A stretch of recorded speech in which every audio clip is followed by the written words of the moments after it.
Welcome to Swish and Flick, an all Potter podcast. Swish and flick. Everyone? Swish and flick.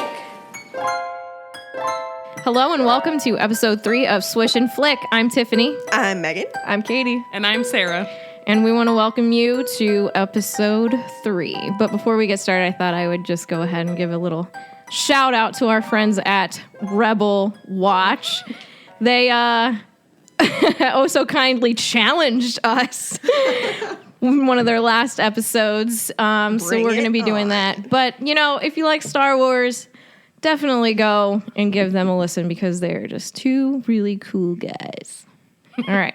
They're all right. They're cool No, they're dudes. they're amazing. They're amazing. So we are ready to dive into chapters 2 and 3 from Harry Potter and the Sorcerer's Stone. So make sure that you have read chapters 2 and chapters 3 before we begin, because there's going to be spoilers. And let's go to Megan for our social media question from the previous episode and some Potter news. So Megan, go ahead. Hey guys, let's go back to the end of episode 2 where we posed you the question, what do you think was in Petunia's letter from Dumbledore? And we got a couple really good responses, but one that stuck out to me was from our listener, Lydia, on Facebook. She wrote, and this is kind of long, but I need to read the whole thing because it's really good. I've never been a fan of Dumbledore. I felt his story arc was deceptive. Someone like Snape, who was written to be deceptive in his nature, could be, in a weird way, an honest character, and that we know he is probably a monster from the beginning. But Dumbledore acted as an ally to Harry for 5 books before finally being revealed as almost nothing more than the role of a puppet master in the defeat of Lord Voldemort. Before listening to episode 2, I never knew that Sirius asked to take Harry, and it only furthers my dislike of Dumbledore to know that now. Point being, I don't believe that Dumbledore had Harry's best interest in mind when he left them at the Dursleys. And therefore, I don't think the letter had anything to do with giving Harry a good quality of life. I believe Dumbledore chose the Dursleys to hide Harry from the Wizarding World, not because they were his family. Sirius was his godfather, literally a title bestowed to the person that's supposed to inherit your kid in the event of your death, or because they were muggles, but because they were the Dursleys. JKR spends so much time in the first chapter defining the Dursley way of life for a reason, worshipping normality, fearing scandal. I think Dumbledore knew how they would treat him, and I think he didn't care, so long as Harry was vehemently, is that how you say that word? Mm-hmm. Vehemently hidden from his destiny until age 11. Perhaps Dumbledore even knew to address Harry's acceptance letter to cupboard under the stairs because he asked Petunia to keep Harry there.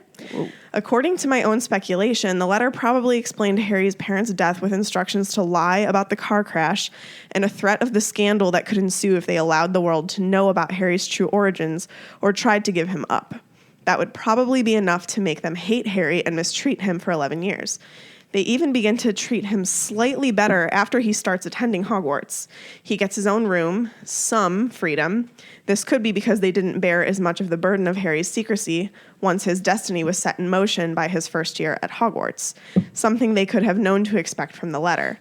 Although in the end, they still hated him for being a live-in reminder of Lily's gift, her death, and Petunia's boring muggle status in the face of the greatest young hero in wizarding history.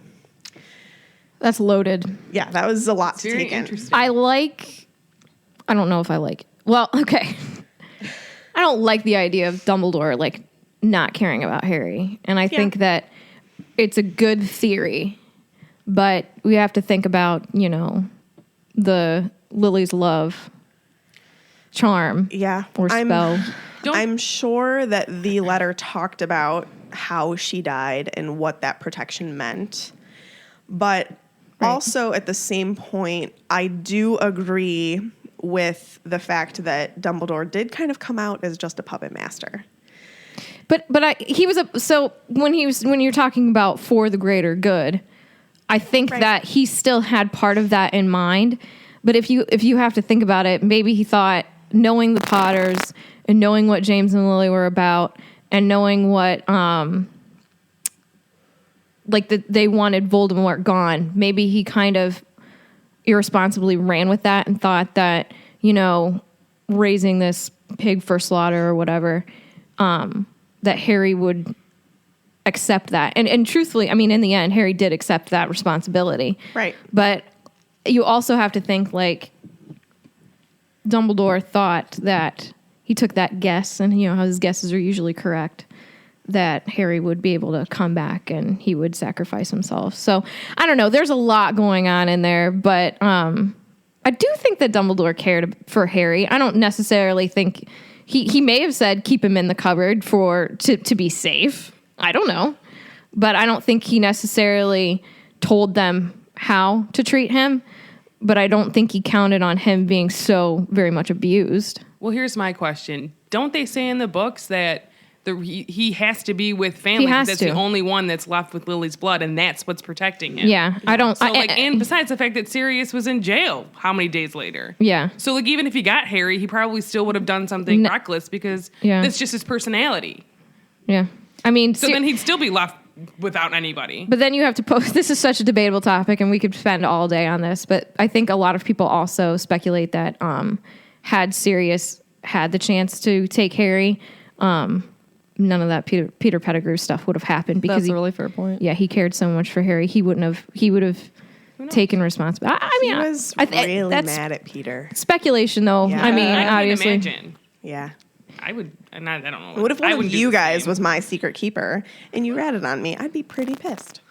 Wow. I would never Don't ever rat make on me your you. secret keeper. So But none of you are like Wormtail, so it's okay. Going to Dumbledore caring or not caring. I mean, at that point when Harry is so small, he might not have cared, but then growing to know Harry through school and like having to teach him all these things about Horcruxes and spend all the time with him, yeah, he certainly did care later.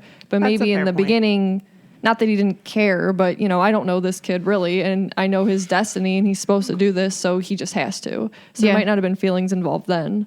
yeah. Until later on, and that kind of made things complicated, even in Order of the Phoenix, when he distances himself and thinks that's going to help him. And you think Dumbledore has to like grow out of his feelings for, what he concocted with Grindelwald. He noticed that he couldn't handle that power. So I think that's just not something that can go away overnight. He's thinking for the greater good. Right. And I think he keeps that the whole time. So, But thank you for... that was so in that depth was and awesome. That was yeah. a Thank you super for in-depth responding to us. answer. Yeah, and we had a lot of I had a lot of thoughts about that I should have written down, but I didn't. But Well, I love Lydia it. did it for us. Yes. Way to go. So, on to our segment, which we're going to call the Daily Prophet. Let's talk about some news that we discovered. The weekly Daily Prophet. The weekly Daily Prophet. So, I don't know if any of our listeners are fans of Universal Orlando, but me and Katie are super fans of Universal Orlando, so I follow it like super closely. But Dragon Challenge, which is in Hogsmeade right now, is closing to make way for a brand new Harry Potter ride. And I cannot even tell you guys how excited I am about this. Because while I love Dragon Challenge, and I know that there's a history with Dragon Challenge, it's been at the park since even before Harry Potter opened. It was the Dueling Dragons because it was like a mystical fantasy area back there. And they just rethemed it to be Harry Potter. It makes me sick a little bit to ride it. So like I can only ride it once when we go. Same. If that. So sick. Is it like upside down spinning kind Yeah, of thing? Yeah, I would it's- not be able to ride that. Yeah. yeah. Not going on it either. So I'll sit with you. you know what? Yeah. I'm gonna ride it again before it closes at least one time For just to- nostalgia. right? And the queue is amazing, and I really hope that they do something really awesome with that stuff because it's Triwizard themed, and they have like a replica of what the tent, the Champions tent was like Nice. with the Goblet of Fire and the Triwizard Cup. Did they and have the champions there? I Ooh, wish. wouldn't that be No. great? Victor Crumb is very attractive. He is. They also have Have the you golden seen him egg. lately? Ooh. Lately? No. He is super attractive, yes.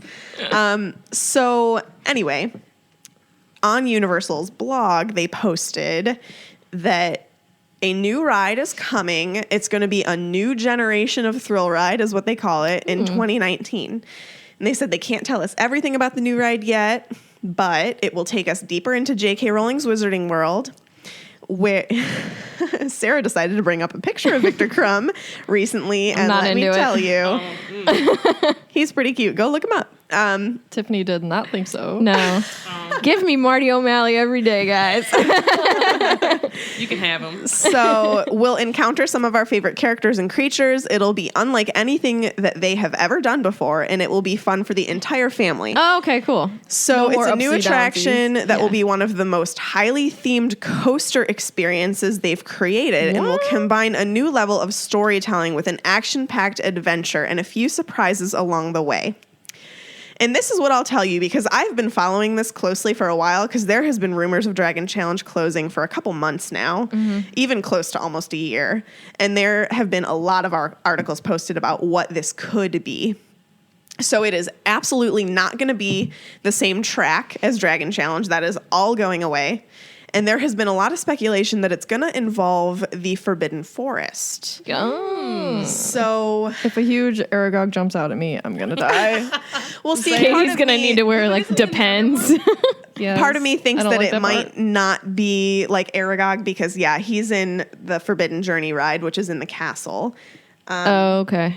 So people are thinking that it's going to be an augmented reality experience, a virtual reality experience, and a mixed reality experience. So basically it's a combination of everything. You'll probably have 3D glasses on. It'll probably be maybe part screen, part reality, which kind of makes me think of Forbidden Journey.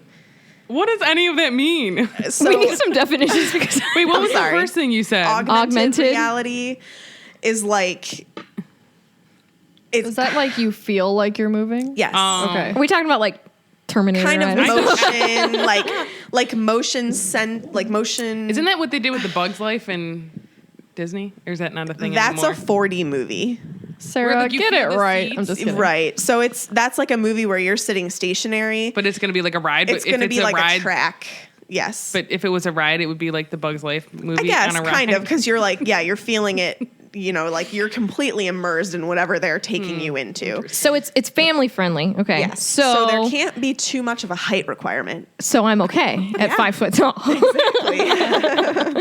I just, So- but they can't have like too much going on as far as flips and dips and Exactly. things. So if anybody wants to maybe get an idea, because people have done a ton of research on sure this, they obviously, and they've looked up the patents that Universal has filed in the my past to Can you try just and be figure out. pleasantly surprised? No, we have to know everything, Tiffany. God. So there's some pretty cool patents. If you guys want to go to the Leaky Cauldron website, you can look it up. It's pretty easy to find. But they have like their little drawings and stuff that they've submitted to get these patents together of like what the ride vehicle may look like. There's also been talk that it could be something with the Flu Network. Because of how the ride was designed, it kind of looks like it might spin a little bit, but then like have people on both sides. I'm not really sure how. What if I say diagonally and wind up in Nocturne Alley? Is that an option?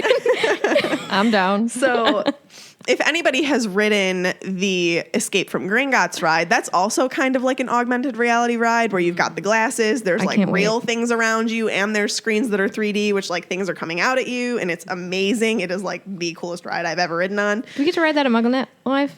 Yes, but we haven't announced Spoiler, that yet. We Spoiler. So we'll discuss that. Oh, we in a put it on second. social media. I know, Oh, yeah. I know. It's so not a spoiler. So, if anybody wants to see some ideas that people have come up with in terms of what this will look like, apparently there's a ride that the people who are making this ride have done. So it's a company.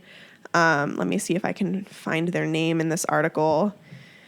We can also put it on our Facebook page. So Yeah, you we better should go put Yeah, follow those us there. I'll post this article, but there's a ride vehicle that came out. I think it's Germany. Yes, Germany, and it's themed to Arthur and the Invisibles. And then there's also one in Dubai, which is themed to How to Train Your Dragon, That's cool. where it's a ride system that allows for a height limit of only 39 inches, which is like super short. So definitely family friendly. It fits that. And it is like a roller coaster track, but the seats actually like turn to the sides. I'm like using hand motions like you guys can see me, but the seats like turn to the sides to show you scenes and stuff like that. It's 4D and it integrates lighting and audio. And apparently Disney was looking into a similar ride system for Moana. But instead, the Moana ride got shelved for the new Tron ride that's coming, but that's like a whole nother conversation that has nothing to do with Harry Potter. So anyway, it's really neat. And if anybody wants to learn more about it, I'll definitely post this article on our Facebook page. So yeah, that's coming in 2019, which is super exciting. So we're planning a trip, correct? Oh yeah. Oh, yeah. Definitely. So next piece of Daily Profit news, which I know that we announced on social media, We should but call it the weekly profit. I think I like that. oh, the weekly profit. Yeah. That's a good idea. All right. Okay. See, ideas, guys. We are learning as we go. Learned. So Swish and Flick is coming to MuggleNet Live. Hooray! This is super exciting. We cannot wait. Obviously, we're going to be there all could. weekend. No, you couldn't. Sarah, you're uninvited. No, we don't need our Ravenclaw. All right. We're going to raffle off our ticket. I paid for the hotel, so good luck getting in. We're going to be there all weekend, and we plan to be passing out as much Swish and Flick swag as we can get our name out there. We'll be in As we Swish can and to Flick get our name out swag there. as well. Yeah, we will. So let us know if anybody is coming. You can contact us on social media. We would love to say hi to you. And thankfully, we will all get to experience Dragon Challenge, some for the first time, aka Tiffany, Yo. and some for the last of many times, which is me and Kate. So while we're visiting Labor Day weekend, because Dragon Challenge closes September 4th, which is super sad, but also really exciting. It's like right after we're there, too. I know. It's crazy. So lastly, of our weekly profit, we're hosting a contest right now. It's not really a contest. I've kind of turned it just into like a free-for-all. Because we love everybody. Because we love our listeners. So if anybody goes and reviews us on iTunes, post your review on our social media. Just like do a screenshot of it or just tell us that you posted on iTunes on our Facebook page, which I will pin to the top of our page after we put this episode up. Tell us that you reviewed us, and then you'll be eligible up until September 1st to receive a free Swish and Flick button as a thank you. Yep. And make sure you tell us so Yeah, we tell don't us want to because miss I will anyone. send it to you. And let's actually start the episode now. That was a long way to get there. I mean, there's a lot out there in the Potter That's universe. true. So A lot we of got to info. cover it all. That's why we're here. So last time we had just started our adventure with the first chapter of Sorcerer's Stone. So we met the Dursleys, Professor McGonagall, Dumbledore, Hagrid, of course, little baby Harry. We went in depth with each character. We discussed some taboo words, a little bit of Horcrux talk, Harry's scar, which has no significance.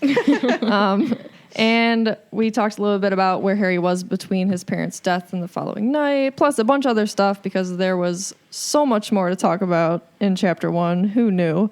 But now we are on to Chapter 2. Which there's like even more to talk about. Yeah. Honest to God. Sit tight, guys. I hope you have a lot of time on your hands. Because we're doing 2 and 3 right now, so That's true. Are we ready? we're ready. Okay, so chapter 2, The Vanishing Glass. So we fast forward 10 years. The house seems the same, except for the pictures of Dudley growing up. You would never know by the looks of it that there is another young boy living there. Harry's woken up by his Aunt Petunia and told to watch the bacon. He leaves his room, which is really just a cupboard under the stairs. And in the kitchen, while he's finishing cooking the breakfast, he sees the table is full of large presents for Dudley's birthday. While eating breakfast, the phone rings, and their neighbor, Mrs. Figgs, calls and tells them that she can't watch Harry because she broke her leg. The only other option for the Dursleys is to take Harry with them, which they do reluctantly.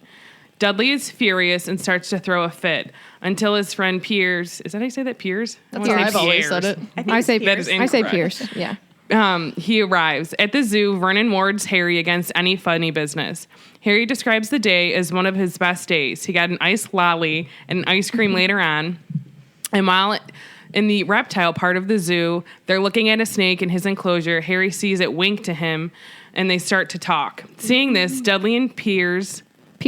What? Pierce. I think Pierce. it's Pyres.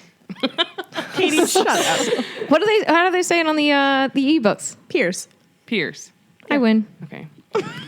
So seeing this, Dudley and Pierce shove Harry out of the way. All of a sudden, the glass is gone, and Dudley and his friend are inside the enclosure, and the snake is leaving. But before he does, whoa, what does that say? You wrote takes. I believe you wanted to say talks. But I believe I want to say thanks. Oh. Hashtag typos. But before he does, he thanks Harry. Not knowing what happened, he tried to explain it later to his uncle, who was having none of it. And his punishment was to be locked in his cupboard. Womp womp. Okay. Although, really, isn't he always locked in his cupboard? Honestly. I don't know what I don't know. That's for another day. Okay. So diving a little bit deeper. So we're opening up with the Dursley household. It's 10 years later, and there's no change. Like, none at all, except for, the large pink beach ball with a hat, as Dudley is so profoundly described. But I wanted to tie that into the Dursleys' lack of change. I just thought that was a direct connection that Joe made to like the physical representation, that they had either an inability or just a straight refusal to change and be open to new things. They refused to accept Harry as their own. And, he just got the shaft, and I feel really bad for him. And I feel bad that Harry is woken up so abruptly and just forced to do work. It's just sad, even though bacon is great. Did he even get a piece of that? Probably not. I wonder. He He's did probably allowed to because drink the The grease. he did though because he had to wolf it down quickly because he thought Dudley was going to overturn the table when he got mad about not having enough That's presents. true. So he Yes. did get bacon. Okay. 36, counted them myself. 36, but last year I got 37. Oh, wow. We're not nerds. Okay. So he wakes up and he's reminded that it's pretty much the most annoying day of the year. As you can imagine, it's Dudley's birthday. So we also find out here that he doesn't have a real room in this house. He is forced to sleep in a cupboard under the stairs. With spiders. Wow. Can you tell that we're all friends? So, yeah, he sleeps with the spiders and, Not the fishes. not the fishes, no. And he even acknowledges here that he's small and he's skinny for his age. And he even makes the connection that could be that he's living in a dark cupboard under the stairs. So he describes himself as having a thin face and knobby knees, black hair, and bright green eyes. And I thought it was cool that he notices his hair and his eyes, and he doesn't even know that looks like a copy of his father with his mom's eyes. Yeah. And he's never seen his parents before, so. And his one physical feature that he actually likes about himself is his scar, which is a lightning bolt, obviously. And that scar that he likes so much is of tremendous importance throughout the whole entire series. And we find that out later in the story, but the Dursleys, keep him in a cupboard shut away under the steps. And we also find out here that they tell Harry that his parents died in a car crash and to not ask questions. Not ask questions. That's not how the Can you Jesuits imagine, do it. like, not knowing anything? no, I can't. It's I mean, sad. And he's, like, trained not to push it or to ask. I don't know. I mean, he's not allowed to do anything except exactly what they tell him to do. yeah. and the The fact bacon. that Yes. he lives with his mom's sister and has never seen a picture of her, has no clue what his parents look like. Petunia probably got rid of everything that she had after their falling out. Oh, yeah. Yeah. I would assume that's when that all went down. Maybe And, even before. like, when they were kids and she left, she was probably, like, just so bitter. jealous. Yeah. Probably just got rid of everything. I Sad. think that this whole section of this chapter just reinforces how the Dursleys are never changing. Yeah. Like no matter what, they are never going to change. It doesn't matter that a child got thrust upon them and put on their doorstep. They are not going to acknowledge him. They're not going to treat him equally. And I think it is just such a huge parallel to the real world. JK is a genius. That's all. Well, also, like, it doesn't even matter that her sister died, at least not on the outside. It's got to hurt some part of her. But, even would later, hope. she yells about, like, oh, she went and got herself blown up. And Yeah. it's her fault that she died because she wasn't, quote unquote, normal. Yeah. Well, I mean, like we covered last time, Petunia's a straight up. She's a mess. So. Yes. A little bit. You know, I feel like all of that having to deal with Lily and James and the falling out, you know, direct correlation to treating Harry like garbage. But I also think that she takes it out on him because she sucks so much. You could probably relate it to Snape that he hates James so much that he treats Harry like crap. Yeah. Yeah. We And did so that. I she- think we connected that last Yeah, time, too. and so that's why, you know, I don't know if she hates her sister, but she at least, I think Highly that's what it is. resents, maybe. but that hate's a very strong word. Well, let's bring up last time because you were very much hating on Petunia. I don't like her. Well, I know you don't like her. Who does like her? Is there anybody out there that likes Petunia? I don't think you can like. Okay, I don't think you have to like her, but I think at some point, like you can see the choices that she made and their reasonings for why she is the way she is. Not that it's excusable, but you can see why she is the way she is, and that this is just, you know, she knows she can't get a second chance at this because Lily's dead. James is dead. She has no one. Yeah, but she still treats Harry like that. So I know. Does she really She care at could. all? Again, she's not changing. She could make it better by treating Harry better, but She chooses could. not to. Yeah, but also, what if her husband's like, absolutely not? No, Treat that's her better? I think she's completely trapped by Vernon. But at the same time, I don't think she wants to change. Not only that, She's but familiar with she wants to be comfortable. That's what she's comfortable with. She's not going to rock the boat. not only that, but Harry doesn't really look like Lily. He looks like James. And probably hates James she, more than Lily. Yeah, I would think that she has a stronger dislike for James than Lily. So the fact that she's constantly looking at basically a replica of her sister's husband, and he is magical. He brought her even more into that world. She may even blame him for her death. Who knows? So I was just going to say that. yeah. So, you know, there could be many more reasonings behind why she treats Harry the way that she does, even though she could make up for treating Lily like crap by treating Harry better. That's true. She does So. have that as an option. Well, they do give him a second bedroom. The second bedroom. Dudley's. But second as bedroom. The Lydia, smallest bedroom. our listener, points out, only after he starts Hogwarts, or like, well, No, actually, it's in this. No, that's true, right? Yeah. Before, it's when The letter starts. Yeah. yeah. Yeah. Well, but it's- that's when Hogwarts really comes into the picture. That's when they're like, oh, are they watching us? So let's segue this into talking about Dudley's birthday before we jump to Hogwarts. The best day ever. You gotta love Dudley. Yeah. So Dudley Diddlekins. Dickens. Diddykins, we're gonna like have a shout outs to all of Dudley's nicknames because they're hilarious.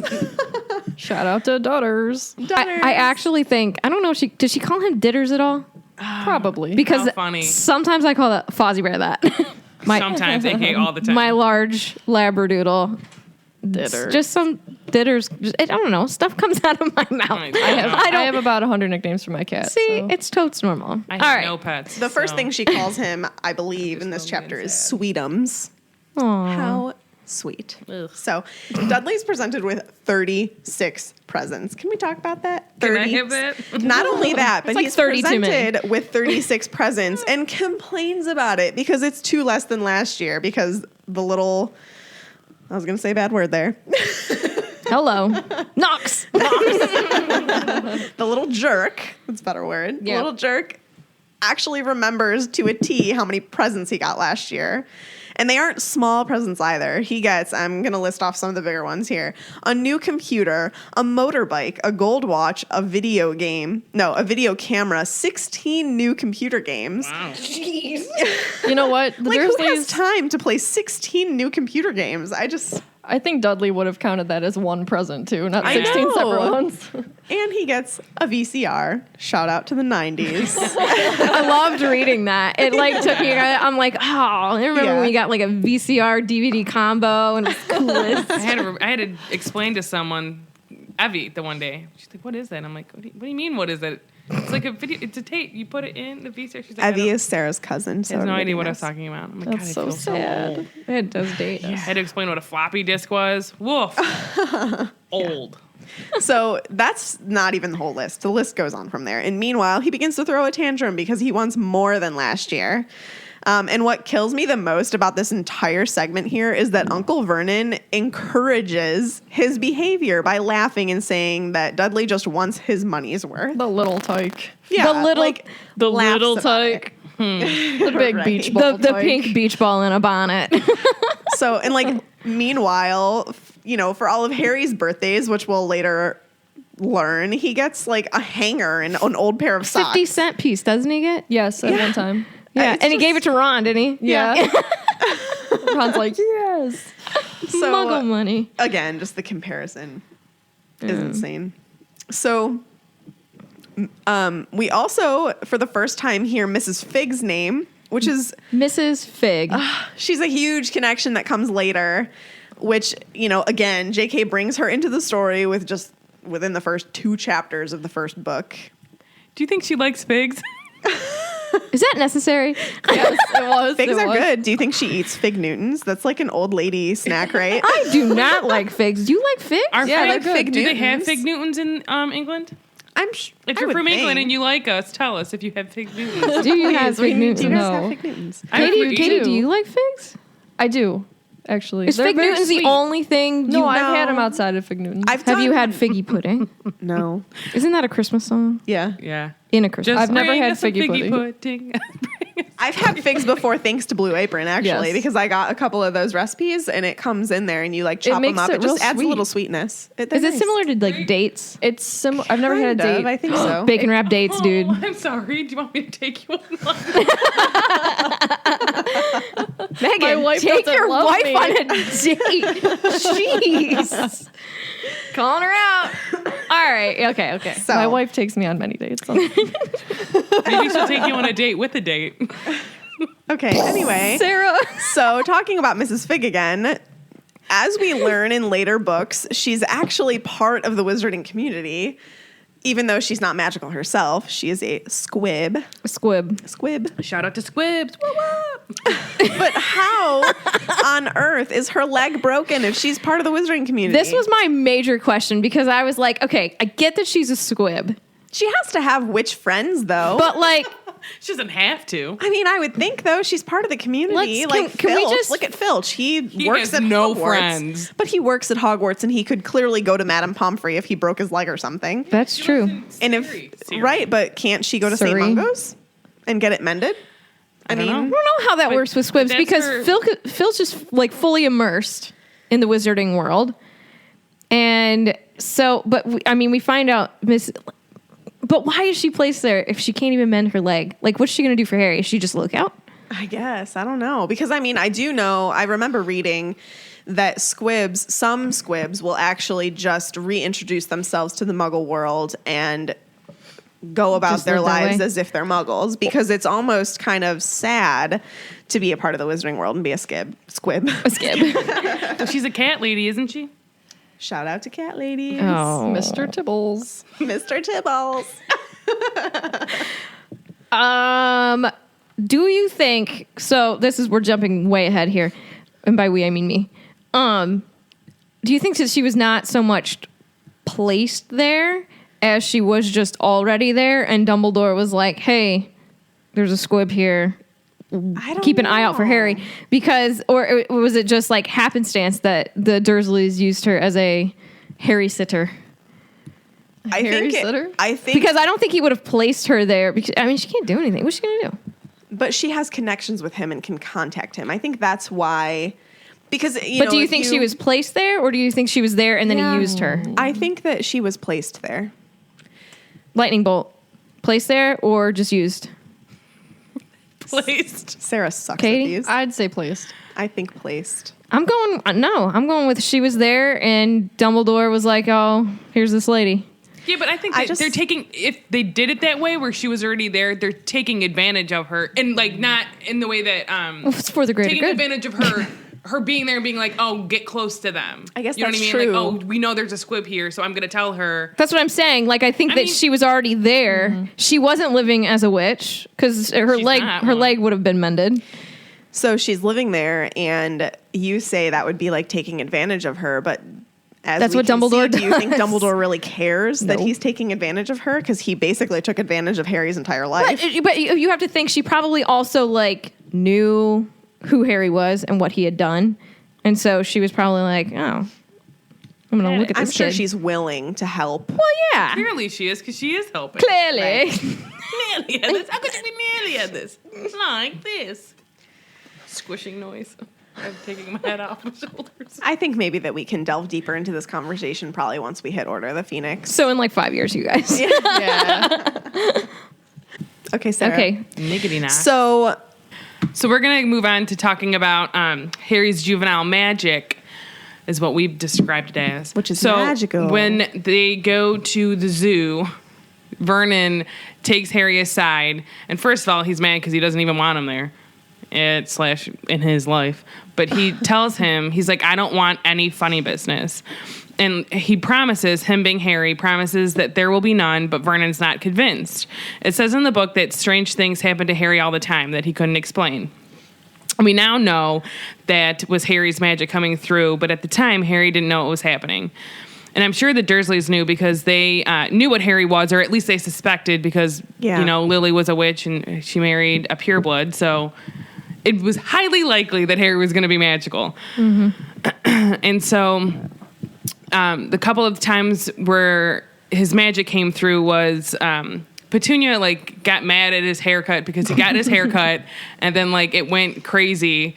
It grew back. And so then she cut it even shorter where she cut it so short and then he had little bangs and then it grew back the next day. I want to see a picture of that. Honestly. do you think that Petunia really knew that was magic, though? Because she genuinely seemed angry about it. Why did that thought not occur to her? She could also be angry that it is magic. Yeah. Yes. Oh. Yeah. Fair point. Okay. And some other times where he was trying to outrun Dudley and his gang at school. And he claims, I don't know if he said he claims, but he's like, well, it must have just been the wind that got him up on the roof of the school. That was so good. Harry. The brain of an 11-year-old. Yeah. The brain of 10-year-old. Harry. Yeah. The brain of That's Harry. specific to Harry. And then there was some ugly sweater that Petunia was trying to get on Harry. And the harder she tried to get it over his head, the smaller and smaller the sweater became to the point where it would fit a little hand. Well, again, how did Petunia not realize that was magic? Because she then said, "Oh, it may have just shrunk in the dryer." She doesn't want him to know there's magic, so she's justifying it. A, and Okay. B, if you think about it, she's probably turning a blind eye and be like, she doesn't want it to be magic at all. So she's probably Right. Yeah. I'm going to make any other excuse because maybe this could happen because it's not magic. 'Cause Yeah. she doesn't want it to be. As many muggles do. Yeah. True. True, because they don't I guess don't that's see how- nothing, do they? And so then we see Harry make the glass disappear at the snake enclosure. So 1 minute's that, and then the glass is gone. It's like magic. So many movieisms in here, but we can do that with 1 and 2. And I said most of these events, I don't know if I would say if stressed is the right word, but something's happening to Harry that's causing him he's Annoyance. getting chased. Yes, he's getting chased by Dudley and his gang. His aunt is forcing these horrible things on him, like an ugly sweater and an ugly haircut. So it's his, I don't know what the word would be, the bottom line, he's I don't want any of this to happen. So It's almost like a last resort. yeah, kind of he has defense. to know. Yeah, it's kind of common for magical children to have that happen regardless of their situation. I mean, that's yeah. kind of we learn that Neville's family was worried he wasn't a wizard because he didn't have any of those outbursts until later in life. And then he bounced. But right. it was a stressful situation to be in. It was. So let's just chuck Neville out the window, and then he just if he survives, he survives. If he doesn't, Yeah. Poor Neville. So clearly that is a thing that is meant to happen for wizard children. It was just the Dursleys were kind of stifling it. Yeah. I don't know if I would say it's meant to happen, but it happens. It's just something that happens. But at least It's all common, those I kids guess, know isn't it? when they know they're magical, they probably were oh, whatever. This happens all the time. Especially if they have siblings. But for Harry, he has no idea that magic's even real. He gets yelled at about talking about the dream he has about a flying car. Yeah. Or not a flying car, but Motorbike. flying motorbike. And then he gets yelled at for Vernon. That just makes me think of so I had the thought in my head and then I answered it to myself. I said to self, how early does magic show? And then I was thinking about Tonks and Lupin Teddy.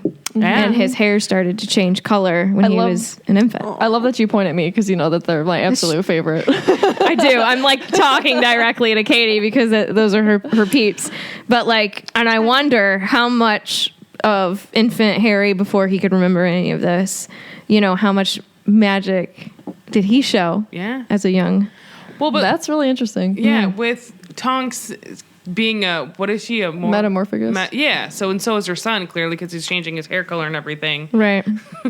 So, like, I wonder if that affects it, too. Like, you know what I mean? I don't know. Yeah, how like that genus. Yeah, I wonder if that makes Oh, do you like, think come baby earlier. Harry's first words were like snake line? Oh my god. He's telling the garden snakes to go away. I want to do a quick shout out here to our cat, Teddy, who was named after Theodore Lupin. Is your cat listening? It's actually No, Edward. seriously. I was going to say, that's not I his know, name. yeah, I know, but I call him Theodore, so I know it's supposed to be Edward Lupin, but It's Teddy not supposed to be. Lupin, His name is Edward. I like to Sarah? call him Tedward. Tedward. Oh, Like that. Our little teddy bear, who is the cutest little cat in the entire world. He sadly Is he can't cuter change than his Iggy? fur color though. He cannot change his fur color. Is he cuter than Iggy? Iggy is named after Ignotus Peveril. Do you guys see a theme here?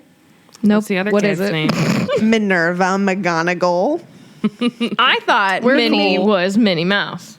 Well, incorrect. see, it was kind of a combo because we got her when we lived in Florida. So I was like, oh, well, let's name her Minnie, but we'll spell it Minny.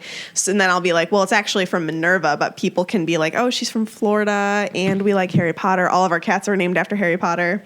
So it's supposed to be Minerva. I'm the only one without Can I- a pet named after Harry Potter, but he is Fozzie Bear, so You're not the only one because I don't have any pets. that's why you But don't count. Can I just say, every time I hear the name Minerva, I think Minerva Hurton. What? I don't. What'd she Sarah. say? A Sarah-ism, that's what she said. Yeah. What's Sarah saying? Part. My nerves hurting. Oh. Minerva hurting. Okay. There was a hand motion to go with that. We're gonna move on. Next. Add that to the reasons why I'm So, single. so Harry has this dream. All right, he dreams that he was on a flying motorbike. And he says this when they're in the car, and Vernon about loses his mind. Did this dream actually happen? But the funny thing is this dream actually did happen. So Bum, bum, bum. I posed the question: do wizards have a better memory than Muggles do? And this is not counting Mr. Longbottom, because this actually happens. And I'm just wondering, like, do they? I mean, clearly they're different than Muggles. Do they have better memories? I will just like to point out, I feel like if they had better ooh, God, can't talk. I feel like if they had better memories, they wouldn't need to remember all. Yeah, but That wouldn't be a thing because they have good memories. But there are people like Neville. they are. I mean, they're wizards, but they are human. no, they're Right. not. They have ailments, just as humans have ailments and lack of They're memory. wizards. Maybe it's just like because he's been extra traumatized by weird things like that. Or maybe like some witches and wizards are born with, they're a metamorphagus, or they're really good at Legilimens. Yeah, that's what I was talking about. So maybe Harry has some weird memory gift. It could be. I don't know. Maybe that's I mean, a thing that runs with wizards. Yeah, because he remembers that, and then we find out later he has some other memories that really did take place. Well, when did they say, like, I almost said humans. We're all humans. So is Harry. We all peeps. When did they say that, like, normal people, like, remember? It's their like- first memories. It's like a few 3 years. or I think 4. mine is like age 15. I'm kidding. But no, I I mean, remember yesterday. people I- have different. Yeah, it's I true. don't have a very good memory. Most of my memories from when I was younger come from like home Stories. videos that I've Right, watched yeah, or my yeah. parents Yeah. telling stories. So and you I don't know feel- really if that is a memory. Because, I remember finding all of my home videos and I'm one of those weird people. Like I could just watch them over and over. Like I love watching them. Yeah. And well, like a lot of That's them. a Slytherin. Yeah, that's very Megan. I just love myself. A lot of them are like my family at Disney World and that kind of stuff. And I love That's seeing cute. the parks like back from the 90s. And it's so cool. So like, I don't know if I legitimately have a memory of like, I don't know, walking down Main Street for the first time, or like taking a picture in front of the castle on the train tracks, or if it's just from a picture or a video. Could be. So, yeah, I mean, You never know. maybe Harry's dream was just so not traumatizing, but he had just had a very traumatizing thing happen, even though he was only one, that's why he remembers the green light, or that's why he remembers the flying motorbike, because even though he laugh. was 1 year old, it's just Yeah. so impressionable, you know. Yeah. Especially to a young kid. I mean, you're a sponge at that point in time. You're just absorbing everything. So for something that large to happen to definitely someone, don't remember anything from age 1. yeah. Yeah. I don't know how. I don't know. But then you also like thinking about like stepping out of the book. People have photographic memories and things like that. So it's just you never know. Everyone's mind is a little bit A different. little bit different. And then so we left off where they're driving in the car. Vernon lost his mind, and now we're at the zoo. Did he ever really have his mind? No. Maybe he had a brain cell. He had a very judgmental brain mind. just one, just the one. Yeah, just one way of thinking. So they're on their way to the zoo, and Harry cannot believe his luck because he's actually allowed to go to the zoo with the Dursleys. But is he really lucky? Well, He says it's his the best day. yeah. for a I little know. while. So for Until the end of the day. for the first time in his life, he's going to the zoo. Just let that sink in. He's never been to the zoo. As a child, we didn't really go on vacations. We went to the zoo. We went to Yeah. SeaWorld. Juggle Lake. That's what happened. We didn't travel anywhere. We Shout just out to Jug went Lake. to the zoo. That's just something you do. But this is just another thing that Harry's been denied. Do you think that he's ever gone anywhere? No. Is this his He's first time gone ever to- going like anywhere that's not like maybe Mrs. the Fig's grocery house? store, Mrs. Fig's house, or school? Well, yeah, I was even going to say that because Harry tells himself while they're driving, nothing's going to go wrong today because, you know what, it's even worth spending a day with Dudley and Piers to be somewhere that's not my cupboard, school, or Mrs. Fig's. That's so all no. he gets to do. Jeez. And occasionally the grocery store, but I don't think they even like him to do that because Harry's been recognized by people even out then, and I think that freaks Petunia out a lot. Isn't there a song that's called "Going to the Zoo"? Why is this relevant? What's Sarah saying? It literally makes me want to sing. Please Don't. do. Going to the zoo. I don't know how it goes. Going to the zoo, gonna have a good time. So they get to the zoo. Country. They get to the zoo, and Harry's having truly the best day of his life. The Dursleys are forced to get him an ice pop because the lady behind the counter asked him what he wanted before they could get away. He's able to finish Dudley's dessert at lunch because apparently he didn't have enough ice cream on top. You know, he couldn't just have Spoiled those. brat. He couldn't just have those 36 presents. He also had to have more ice cream. Gross. You'd think he'd finish his ice cream and then get more. Dudley's Well, when not you're that spoiled smart. and he's like, "Oh, I want a new one," he's gonna get what he wants. He knows this. Yeah, but I would at least eat it while they're getting me the other new one because, you know, he's so spoiled that he's not getting up to get it. Well, ask him. True. He's Yeah, I'll spoiled. call him up. So Yo, Harry, Dudley. so Harry's finally out of the house and maybe getting a little taste of what it's actually like to be a kid. But as he puts it in the book, he should have known it was all too good to last. And we all know what happens when they get to the reptile house. Yeah, we do. We do. So he encounters this snake, right? I think it's a python. Yes. Burmese Burmese python. python. Burmese python. So this is where we get to see a little glimpse of one of Harry's special abilities. It's the first account of parcel mouth. And so this snake, it winks at Harry before they speak to one another. So this also begs the question, could the snake sense that Harry had Voldemort's Horcrux inside of him and that he had that ability? Because snakes just don't go winking at people. They wink at The me all the answer time. is yes. So I think. Sarah, are you a parcel mouse? So let's lightning bolt this. Sometimes. Did the snake know? Horcrux, Harry? I'm going to say yes. Definitely. Absolutely. Same for me. I'm It gonna. had to have sensed it. Yeah, Magic This is the evil spirit. magic leaves traces, so you know I think It does, I yeah. think if it could So definitely do I. recognize something in someone. Yeah. I agree with you, Katie. 100%. So now that we all agree about that, so we're talking about like I had a question that there's this secret world, the secret wizarding world is kept from Harry. So Harry's famous from age 1. Supposedly to a lot of witches and wizards, but not so much as Hagrid will say. later on that he defeated the Dark Lord. So everybody everywhere, you have to think like this is celebrity status. People would want to get a glimpse, see, talk to, touch this little boy who defeated the Dark Lord, made their lives change for the better after so many years of horrors, oppression, horrors. And so I just want to know, like, did the whole wizarding world know that they had to stay away from Harry to make sure that he grew up without this knowledge? Like, did Dumbledore orchestrate this as to where, like, everyone knew, like, you can't go up to him, and we find out, like, there's a Deedlius Diggle kind of bows to him and breaks these rules or whatever. But, like, does he have people like walking around just getting a glimpse? Do people know where he lives, or is there like a protection? Mrs. Fig, where does this all, what do you guys think? Do you think that the Wizarding World knew to leave him alone? I'd say there'd have to be something, because I mean, there's so many more witches and wizards than any muggle would think. Yeah. So if he goes out to the grocery store, like it's said in there, he has met a couple of them. He has to be surrounded by at least a good handful of other magical folk. So there has to be. Yeah. Megan, what do you think?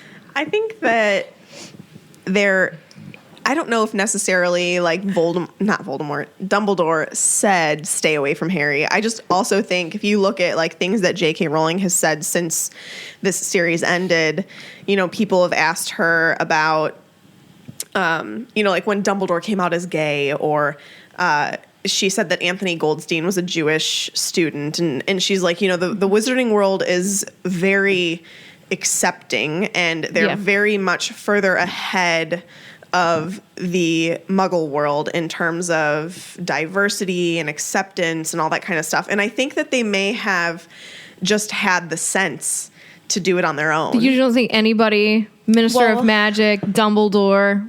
I don't know. Because I feel like it Mr. Diggle is coming round.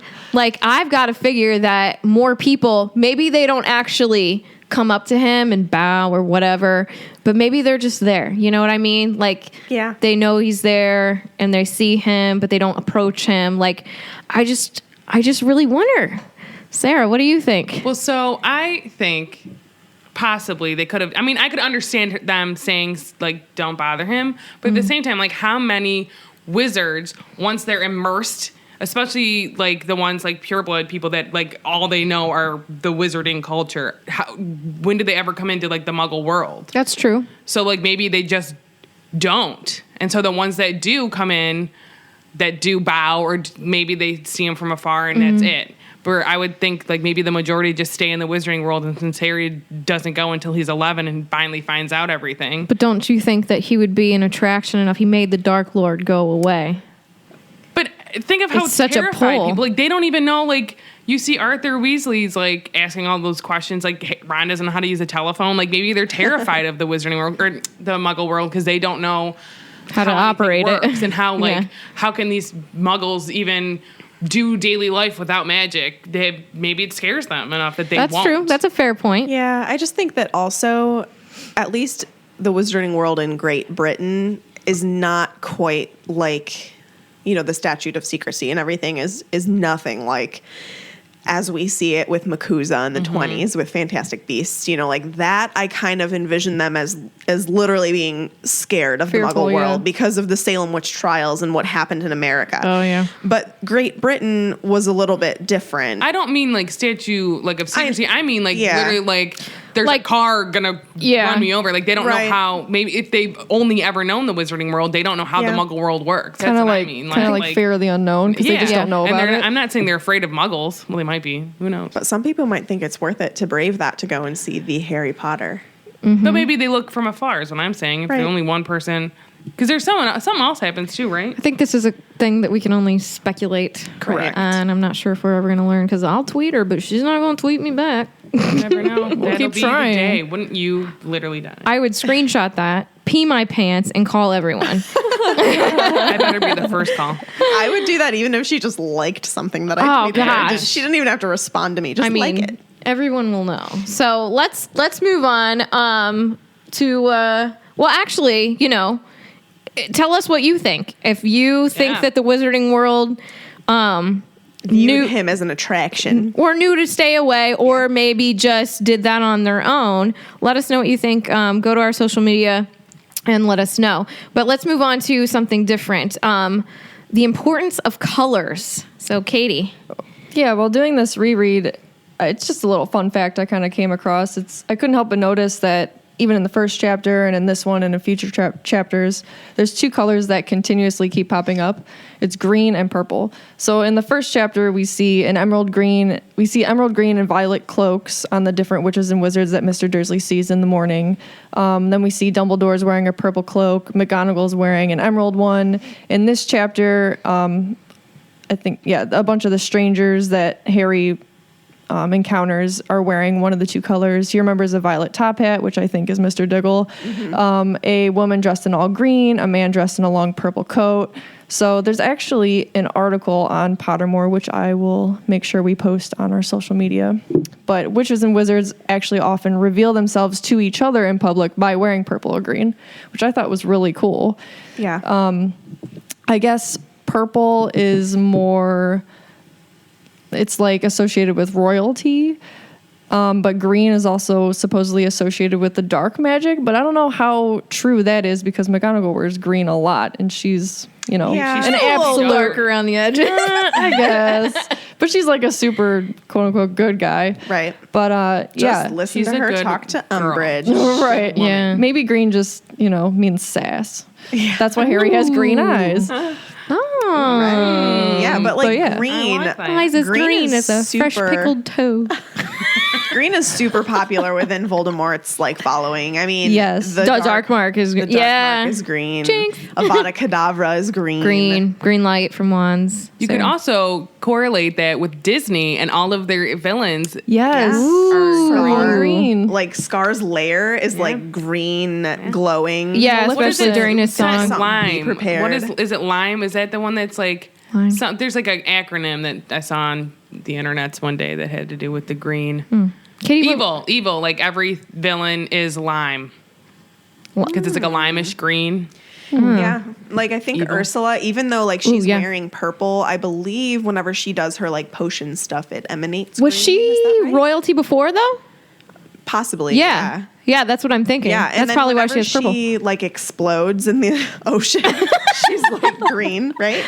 I don't remember that When she far. like gets really huge, like green is around her. I think. oh, I love It's just this. an eerie color. Yeah. Plus, Maleficent, when she's a Yes. dragon, she's purple and green, I believe. And- She's royal plus Yeah. evil. And she's royal, Yeah, yeah. see, I knew she was green. oh, We just you're looked it right. up. So Yeah. we're looking Thank at it you, right now. Yes, thank you, Google I Image. Love Disney and Harry and Harry Potter. Potter. Oh, really? What? I'm so I just think confused. it's really Little Mermaid's one of my favorite cool. movies. Yeah. From Disney. I think it's really cool. I've been paying attention to it because I just noticed it and I thought it was neat. So in the future, I'm going to be pointing that out whenever it comes Yeah, out. 'Cause I think Look it's out definitely. for more colors, guys. Also, I don't know. This doesn't have anything to do with colors that we see in this chapter, but not JK, but Pottermore actually just posted an article about the color gold as well, which would be kind of cool to take a look at because gold comes up a lot. Does that priori? Is that gold? No, when his wand spins during the flight of the Potters. Yeah. I know stuff. Yep. So that's another cool article that maybe we'll end up looking at in the future, but Pottermore discusses gold specifically. We're definitely gonna have to dive into colors more. Yeah. Yeah. Oh, it'll come We up could a do ton. Extra episode on it. Bonus. Bonus episode. Yeah, maybe there'll be some bonus things. Maybe. Maybe. All right, so now we're going to do a fan theory, and I'm just going to point out before I say it. Yes, Megan? She didn't even get started. I just want to say that I know a lot of people really hate this theory because it's been debunked, but I think it's really cool and we should talk It's a about it. really good important. theory, So- and I love it. I'm sure you all know now because it is debunked. It just is an interesting theory. I just think it's the great. snake Yeah. that Lee, he breaks out is Nagini, which, I mean, it was popular for a very long For a time very before she long was time. like, no, that's not true.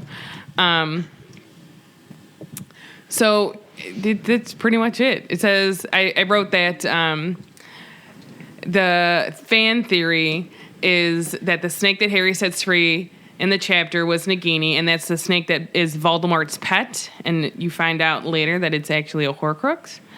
But JK said it's not true. But I just want to believe that it's Imagine true. it was. Can I also point this out? But she said the cursed child was canon. But if you really think about it, she's contradicting herself with the whole time turner. So, spoilers. You guys, we're going to have... saying. Okay, so we're just going to have... And I don't know when it'll come. Because I'm going to have to read Cursed Child again. Because I want to... I'm going to have We to are finish going it. to break down Cursed Child. I read it. I read it, and I was like, I enjoyed it because it was Harry again. And then when I thought about it, I was like, what?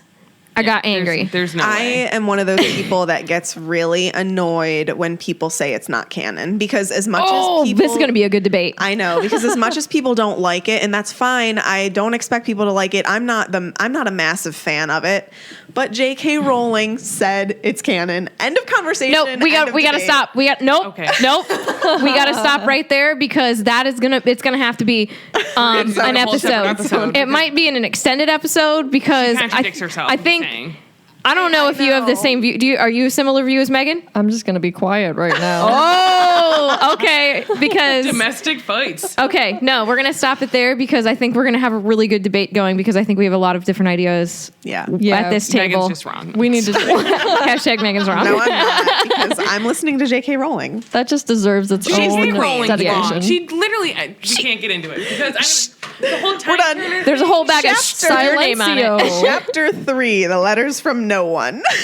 She wants to go to the bathroom. Thanks, Sarah. Please add that in. My mom's gonna murder me. We're going to have a bathroom break.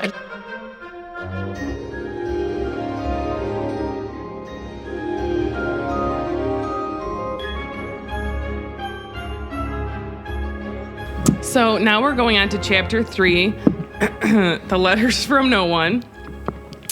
Harry has finally been freed from his cupboard.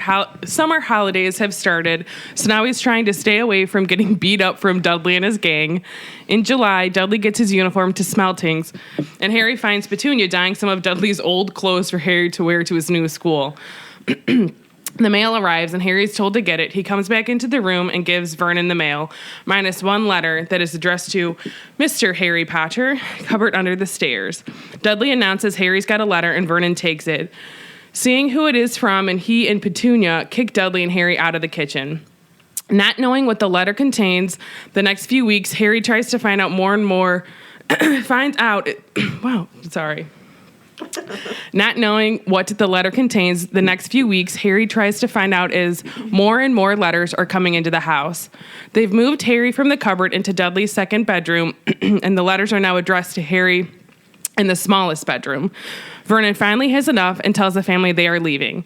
He drives them around all day long, seemingly in all directions. And they stay at a motel, and Harry still gets more letters, 100 to be exact. Finally, he rents a small boat and takes his family to the hut on the rock, and this is where Harry counts down to his birthday, and the chapter ends with a bang. I have to interject because if we sound out of breath, it's because we just spent. So there's a picture on the internet of the Weasley family. I have to tell this story because Sarah sounds so out of breath reading the summary. It's of the Weasley family. And somewhere in that picture, There's a hidden surprise. is Ed Sheeran. Someone photoshopped Ed Sheeran into the Weasley family, and it's just the best. And we could not, like, Katie turned her computer and I said, where is he? And Sarah's literally crying real tears. Tears down her cheek. So if we sounded out of breath, it's because literally we were just like side splitting laughing Yeah, it was pretty about funny. Ed Weasley. Edward? Or maybe he just substitutes for Charlie, Oh, could be. There Make a goes. good Charlie. because apparently he They doesn't should've exist in the Should movies. have just done that for the movies. So I'm sorry I had to interject with that. Chapter ends with a bang, and here we go. Alrighty, so let's go into, in the beginning of the chapter, we're talking about Harry's punishment for vanishing the glass at the zoo. So he's confined to his cupboard for the rest of the school year. And we're not exactly sure how long that is, but I imagine it's a while. Plus, it's already into the summer holidays before Harry can even come out. Uncle Vernon, first of all, has no proof that Harry did anything, but it's clear that his magic was temperamental at the zoo, which caused the glass to vanish. But, Uncle Vernon doesn't believe in magic, yet he's still going to punish Harry for doing something that he clearly had no control over. And by the time he was allowed out of his cupboard, Dudley had already broken a handful of his birthday gifts and had knocked over poor Mrs. Figg with his racing bike. Gosh. So, That poor woman. oh, poor Mrs. Figg. Anyway, Harry's glad that school is over, but then at the same time states that there's no way to now avoid Dudley and his gang, who like to just find him throughout the summer and beat him up, which is sad. It was very sad. So I want to compare Harry and Dudley here for a second. Harry and Dudley are quite the interesting pair to be living under the same household because they are treated very differently. Dudley's life He deserves lice. Need some, what is that, Rit? He seems to have been... Oh my God, let me start the sentence over. Dudley's life seems to have been perfectly normal. Thank you very much. Such as, just like his parents. Minus the fact that he has a cousin that his parents treat like vermin and lives in a cupboard under the stairs. Vermin or voles? Voles are perfectly acceptable things. I was going to say vermin. Sounds like Vernon. It does. Ooh. Because Vernon is vermin. Anyway, Dudley gets 39 gifts for his birthday after throwing a tantrum, and Harry last year gets 2, a coat hanger and a pair of Uncle Vernon's old socks. Honest to God, how is this not child abuse? The poor thing lives with spiders and is crammed into a closet his whole life, while Dudley gets 2 bedrooms and anything he sets his piggy eyes on, as I put it. Maybe we'll see this change in this chapter, which obviously we do because they end up getting treated exactly the same whenever Harry gets his letter. And I thought that was interesting. So just the massive difference between the two of them, yet they have the same parents, live in the same house, and are, on opposite ends of the spectrum.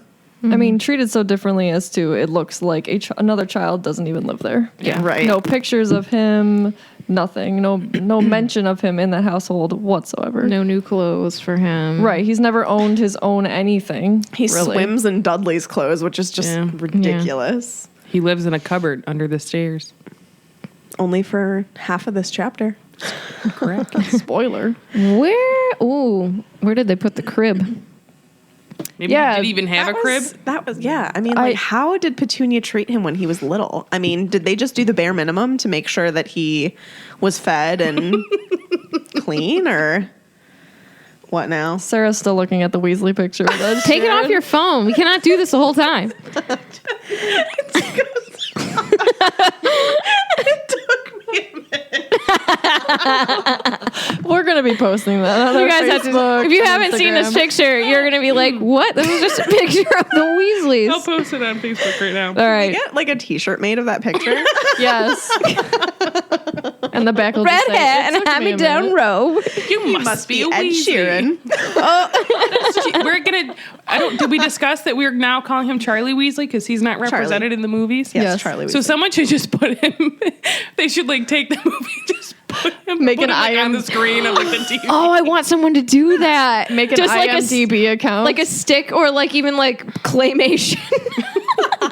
Claymation Ed Sheeran as Charlie. Oh my god. Oh, jeez. Do I have to edit that out, or can I just post that? No, you can post it. We're posting it right now, guys. Right, stinking now, and you guys are gonna be like, "What?" Because you this haven't is gonna. listened to this no, yet. I mean it's gonna come out a little later today, but we'll see. Anyways, so let's move on. Harry's first letter to Hogwarts. So it comes just casually in the mail, Muggle mail. And Harry's an idiot. So, he thought wind took him onto but a the thing roof. is This is true. something I noticed about this part. We're gonna wait a second. Katie, her little snide comments are just the best. She's like, he thought wind took him on the roof.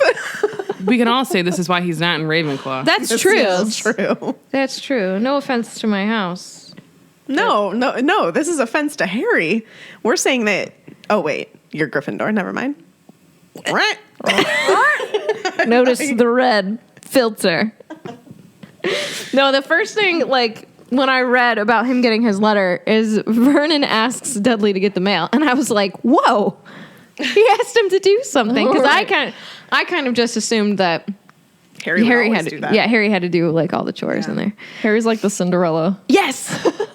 With no like- shoes. He's like, Yes. have you ever seen A Little Princess? How she like Nope. has everything, and then she has to be the one that is like the slave, basically, of the school that she goes to. Well, good comparison if anyone's seen it. A little A princess. Little Princess. Have you ever seen that movie? Is that the one where her dad dies? Yes. and They it turns think out- he dies. Yeah, I've seen kind it. You want to know? So, side note about this movie, and this is why I'm a fat person, because my favorite part in that movie is they wake up because she like lives in the attic eventually, Okay. and they wake up to like this feast, and all I Yes. remember is there's a plate of sausage links, and I was like, that's a dream. Like I would love a plate of sausage links to like wake up the whole. Guess what you're getting for Christmas? It's like I always joke I'm going to write a book, Reasons Why I'm Fat. That's one of them. Oh my gosh. A plate full of sausage. Yes, please. Oh, I don't even know how to go back into the conversation. Sarah, you're beautiful. You are beautiful.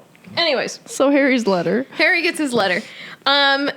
So he goes, he gets it, and he's like just kind of flabbergasted that it's addressed to him. And I was just thinking, like, how would he feel when his letter shows up? I think he would have a feeling of confusion. Yeah.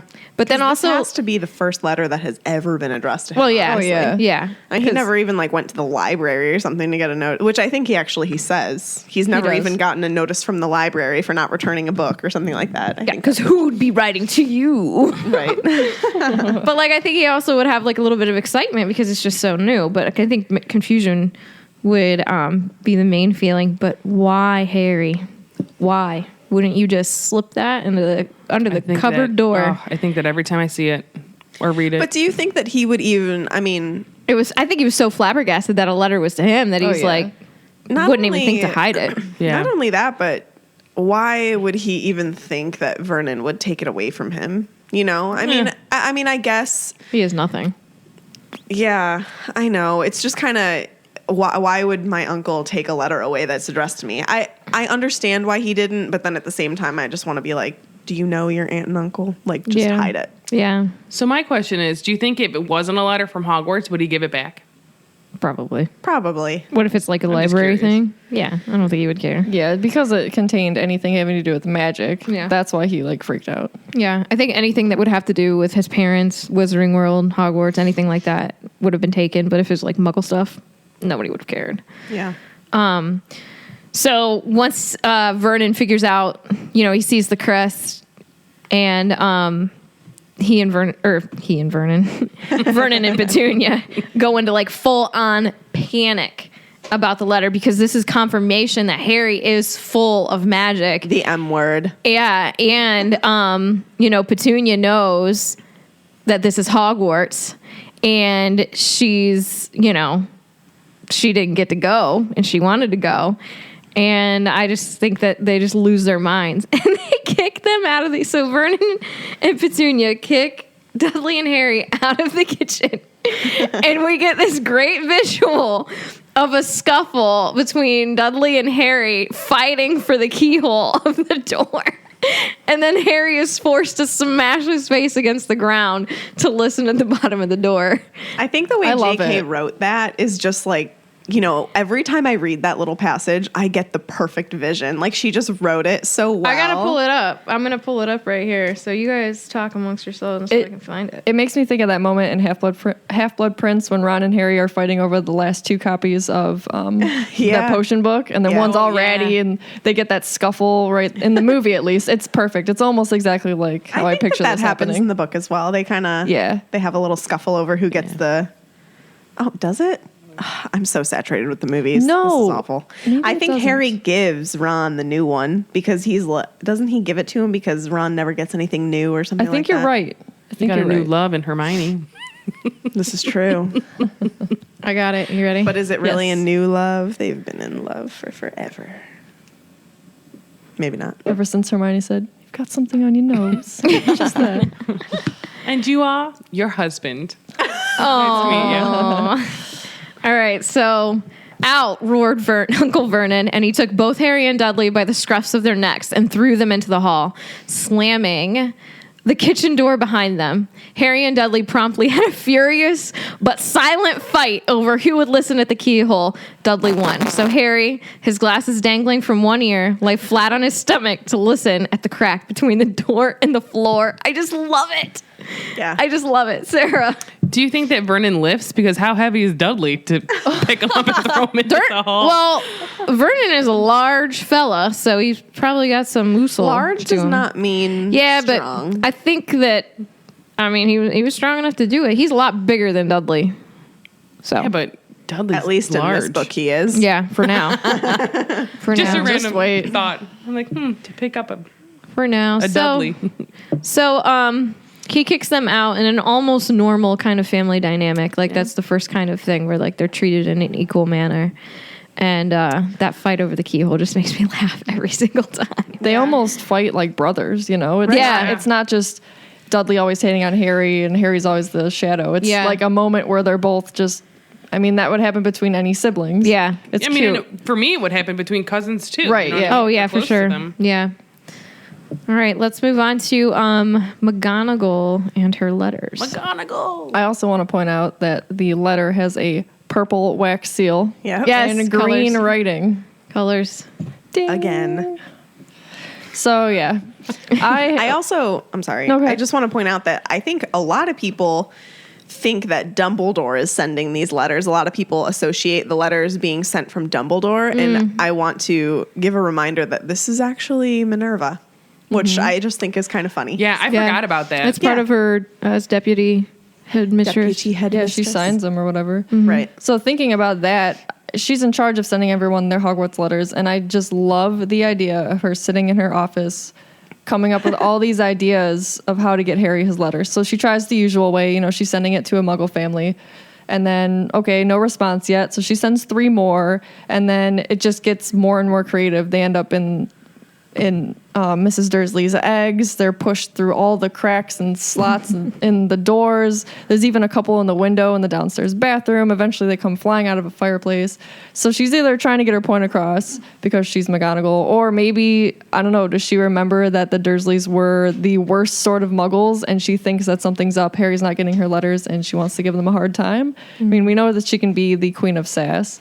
So I think she's messing with them on purpose. Oh, and I love that visual of her just like Sitting in her office concocting laughing. all these, like put them her in fingers the eggs. together, Yes. cackling to herself. Yes, that's the green in McGonagall. I love it. I love it. I forgot what my question was. And this is podcasting. Oh, move on. All right. Oh, we're moving on Oh. to me, so I can't think about it. That's true. So we see the Dursleys after. Oh, I now remember what my question is. Go for it. So do they know where he is exactly because of the trace?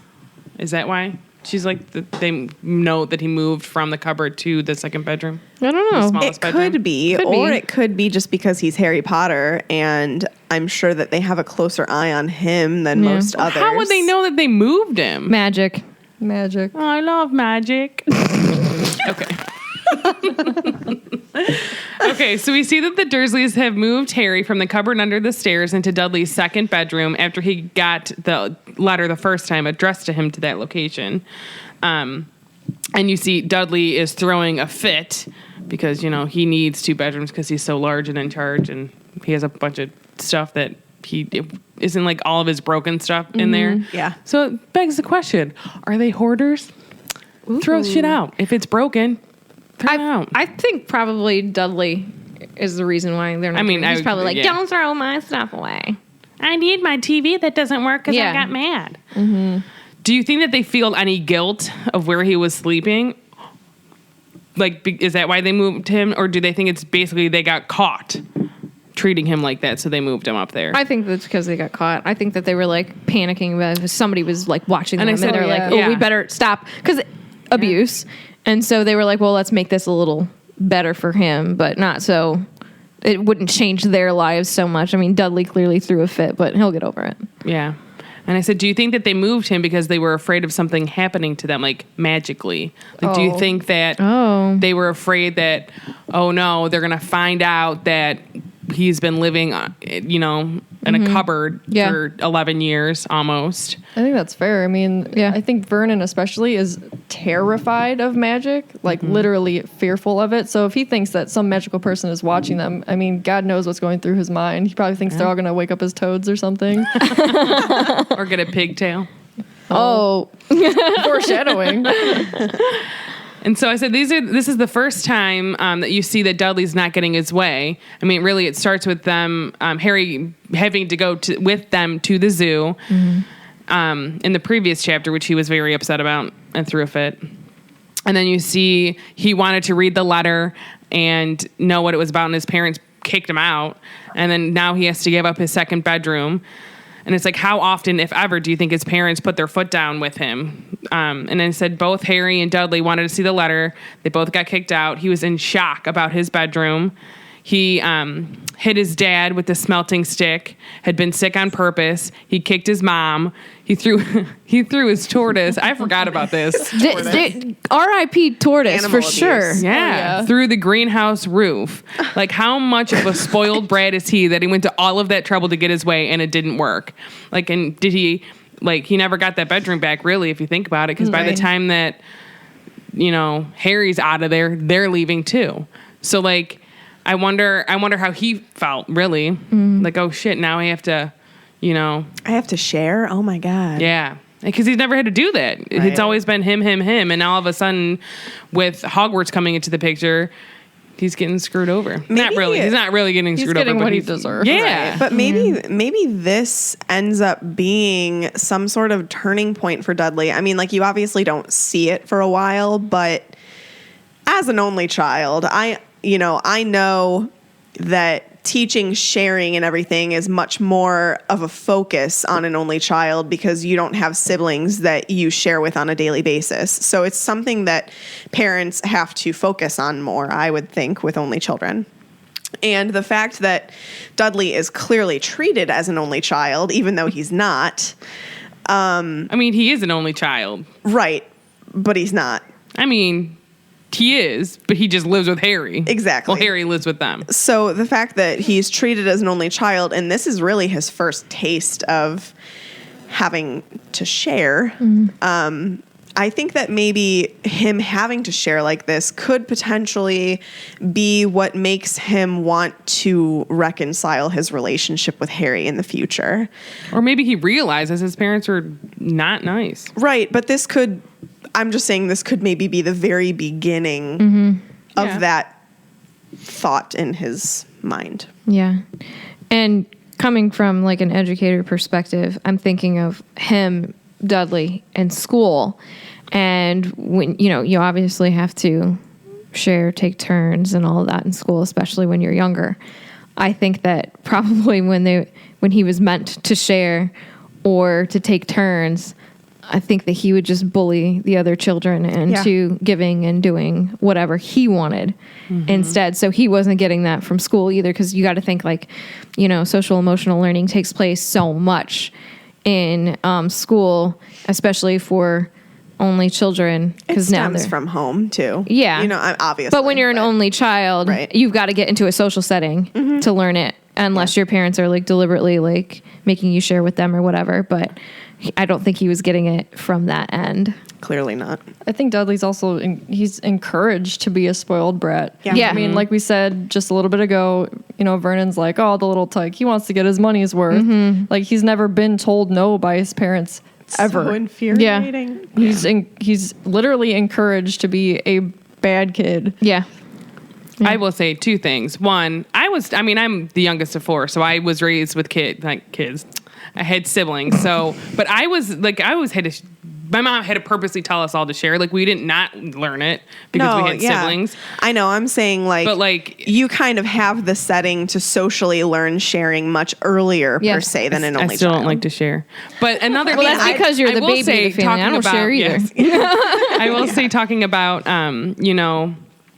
being an only, like, when you see, like, he is an only child and he gets whatever he wants, like, a lot of people when I was growing up were only children, and I always was a little jealous because they always got whatever they wanted. But I mean, their parents were able to do that. They were able to dote on just one kid.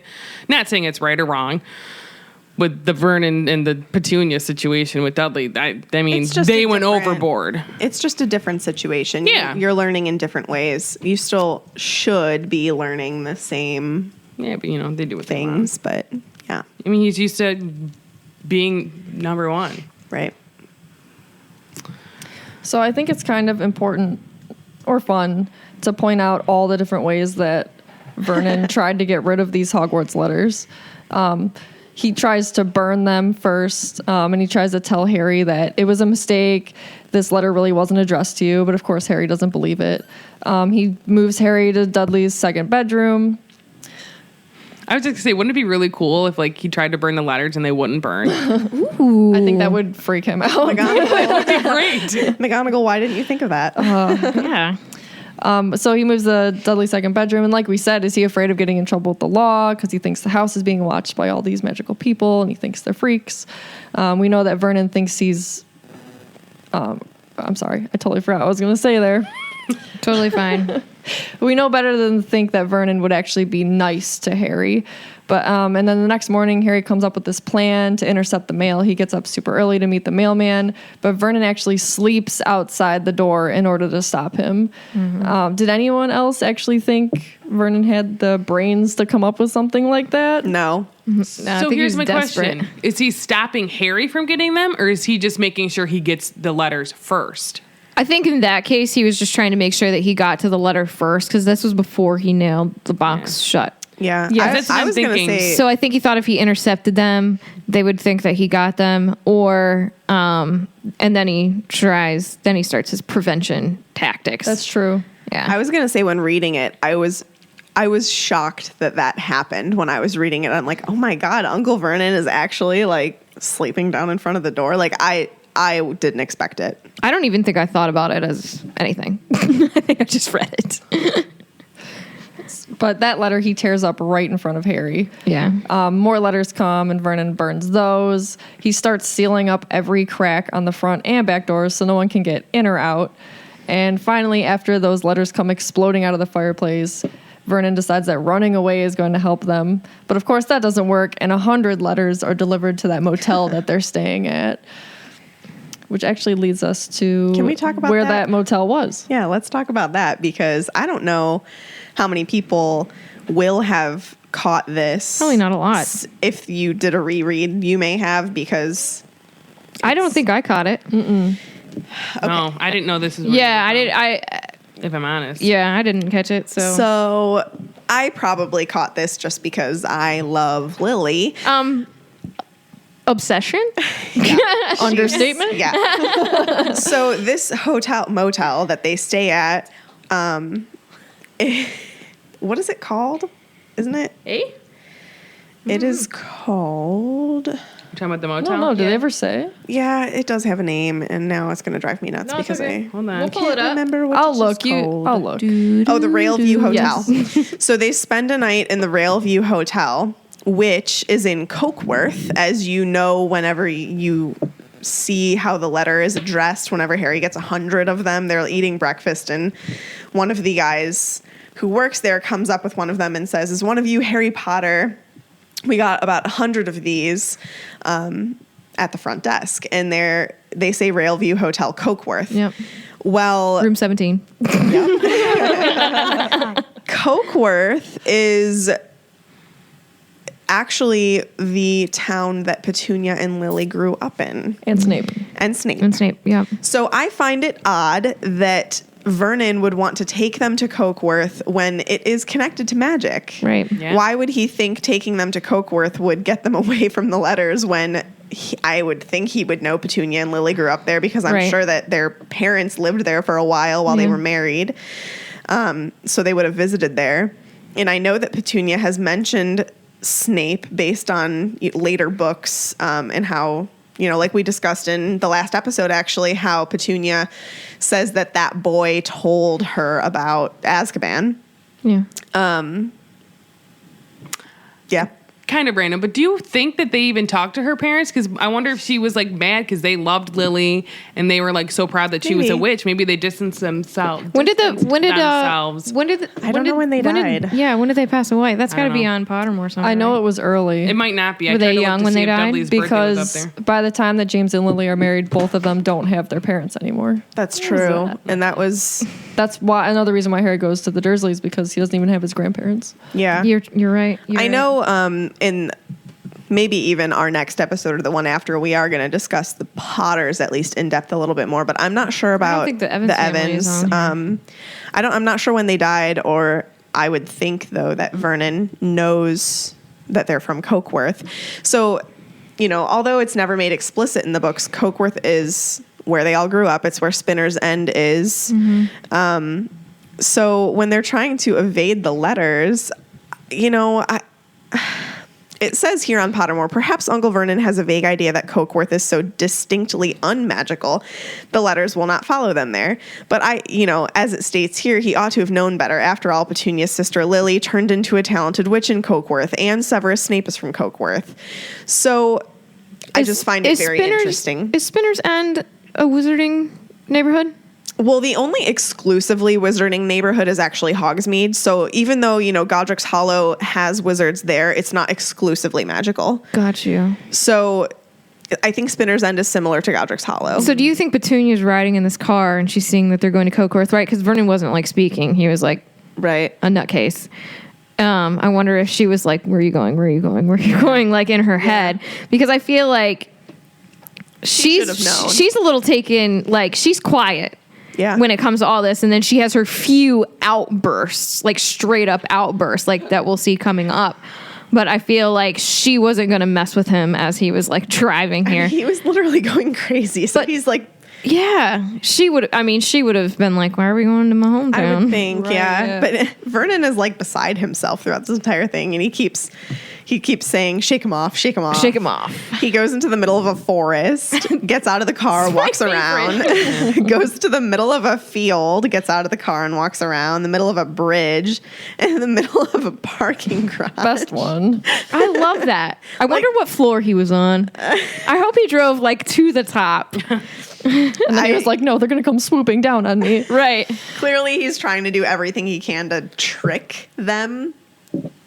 But I don't really think that's possible. Yeah. I know we talked about it, I don't know, when we did our little Google Hangout about, because then they go to the hut on the rock and talking about like how he is trying to be like, oh, I'm trying to get rid of him. And I learned on Pottermore that the reason he thinks they're safe is because there's like some old wives' tale that wizards or witches can't cross water. So he thinks they're safe there because they can't cross water, which if you think about it is stupid because you see, first of all, it's not real, but you see like in old memories with Lily hopping across the stream by her house. Yeah. And then, Hagrid comes to get Harry, so. Again, Gilly who Weed. knew Vernon was so smart? Very true. Well, he was so smart, he's dumb. That's Because true. it didn't work. That's true. He tried. But yeah. Oh well. So now we're going to kind of compare Harry and Dudley again, because now you see Harry, well, hold on. I can't talk.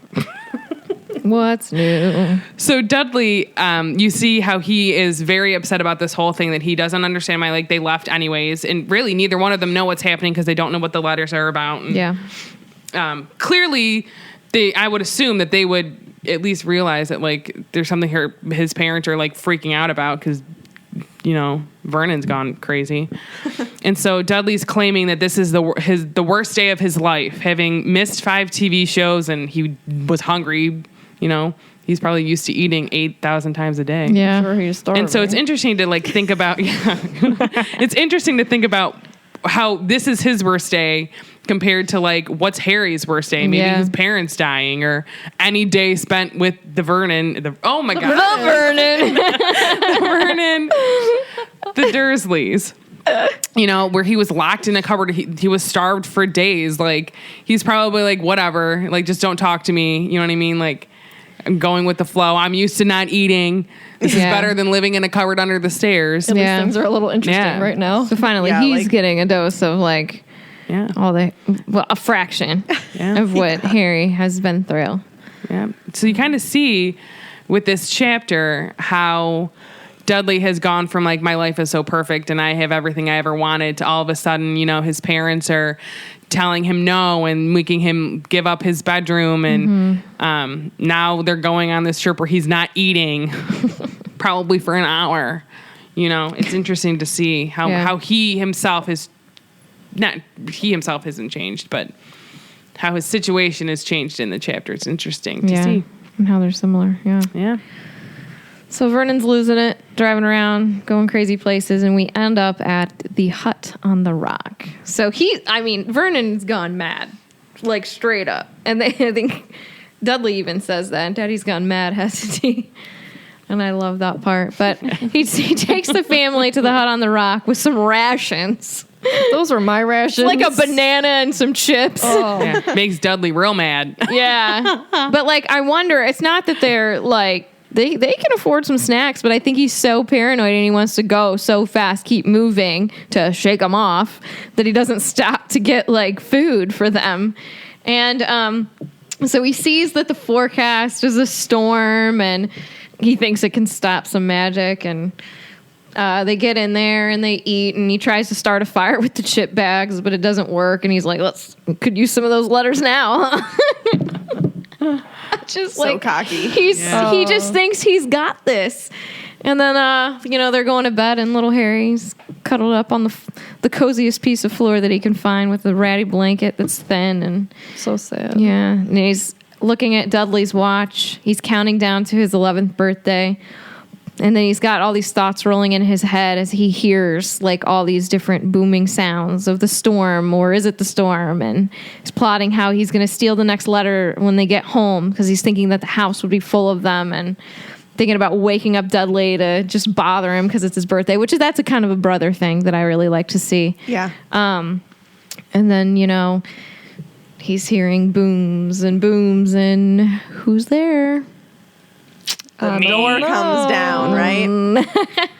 No, you don't see the door come down till the next chapter, Megan. And that's It no. ends with the boom. It ends with a boom, and that's Or as where I we said, end the a bang. chapter. That's where it ends. So that's where this one's going to stop as far as diving into the chapter. So we're going to move on to the lightning bolt round. Now let me remind you, lightning bolt rounds have to be yes or no answers. They are quick. You cannot explain. Nope. You cannot speak. You can barely even- Sarah. What if the answer is not a yes or no? What if it's just It Well, has I to be wrote a word. question, and it is a yes or no. Mine's not a yes or no, but it's Neither is a mine. this or that sort of. So. Okay, so I'm going to pose this question, and I'm going to go across the table, Sarah, Katie, Megan, and then I'll give my answer. Do you think that Vernon really thought that he could outrun the magic? no? Oh yes, I do think he did. I'm sorry. Yes. Things are confusing. Yes, I So believe. what's your answer? You think yes, he really truly thought he could? Yeah, 'cause he's okay. an idiot. All right, Katie. Yes. Yes. I say no. Do you think he thought he wasn't? I can't explain myself because it's the lightning bolt That's round. true. That's true. I mean, he did get a rifle, so maybe he knew. Okay. I don't think he's smart enough. No explanation. Yeah. So zip those lips. All right, you go, Katie. All right, I'll go Sarah, Megan, Tiffany. Okay. So, would you rather sleep in the hut on the rock or with all the spiders in the cupboard under the stairs? Oh, rock. Rock. Rock. That's between a rock and Katie? a hard place. Yeah, what about you, Kate? I'll have to go rock because I hate Spiders are spiders. not cool. We all know how I feel about them. That's a good question. You probably can't stop magic from a storm, but I don't think any spiders are going to be over there. So Yeah. I'll sleep on the hut. Yeah. Well, I- in it, really. I have a lightning Yes. round question, but it is you can only do one word answer, and it's an emotion. So you have to like pick an emotion. Okay. One word. Okay. Okay. Deep. Let's start with Tiffany, and then we'll go around. Okay. How would you react if you got a letter from Hogwarts? Pee my pants isn't one word. I was thinking something Excited. similar. Excited. Yeah, excited. Ecstatic. Ooh, well, fine. I'd say I would You cry, gotta but, show you us know, up that's with not an your emotion. fancy words and knowledge and books. Hey, I tried. I would die. But then you couldn't go There to is no Hogwarts. Yeah. words. There's no words. Yeah, you that would be awesome. silent. Okay, I have a question. If you could pick between Petunia and Vernon for Harry to sick the snake on, who would you pick? Oh my God. Oh, I love this. Wait, go- what are my options? Petunia or So Vernon? if he like made the snake like ask him, be like, oh, I freed you, bite one of these people. Okay. Petunia or Vernon? Vernon. Megan? Vernon. Vernon. I think Petunia. Really? I think. Okay. I have another question. Okay. Oh, look at this. Go. I love it. No, this is my favorite. So this is my question, and nobody can have the same answer. Oh, okay. Who goes first, though? That's important. I'll let you go first because Okay. Megan and Katie are probably going to want the same answer. Okay. Here we go. So, like Harry's a parcel tongue, if you could talk to any animal in the world, what would it be? And you can't be like super specific. You need to be general. Tiffany? So I can't say Fozzie Bear? Correct. But you could say dogs. Dogs. Cats. Wait, damn it. I wanted Katie to go. Well, mine would have I been say cats. You have to pick something else. Don't say Vole. I don't want to talk to Sarah, so.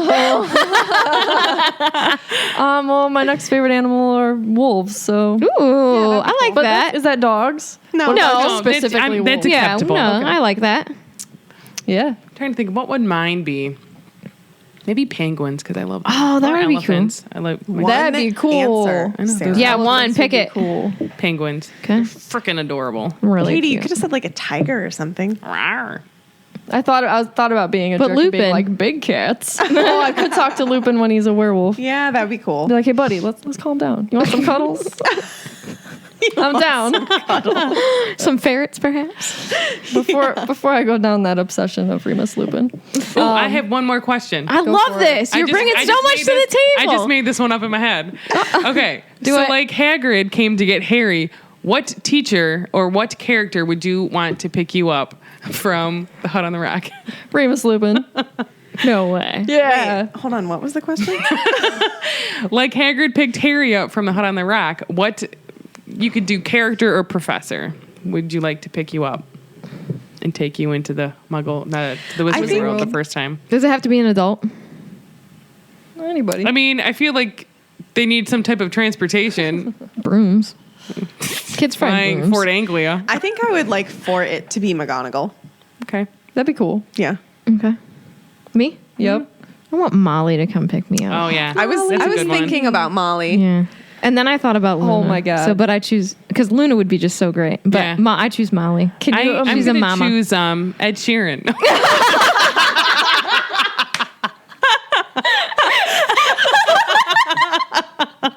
You mean Charlie Weasley? I cannot with this. Would he come and get you on a dragon? Maybe. Oh my gosh. He'd come in riding a dragon. I'm in love with the shape of you. I like to touch your scales too. What just happened? Oh my. We're gonna be I wanna recording our say first something single. else. Okay, Katie. Yes, I think if Molly came and picked you up, imagine how furious she would be with the Dursleys. It'd be Oh, amazing. she would It'd be so lose amazing. it. Yes. Yeah. You're right. Oh, well, that ends our. wait, oh, I have no, one it more doesn't end it. question. Oh, no, Here this- we go. Never mind, because I was just gonna ask you a Weasley question, but it has nothing to do with this chapter. So Maybe it'll fit in later. Maybe it will. If you wanted to marry one, who would you want to marry? Oh, Ed Sheeran. gosh. Ed Sheeran. Rupert Grint.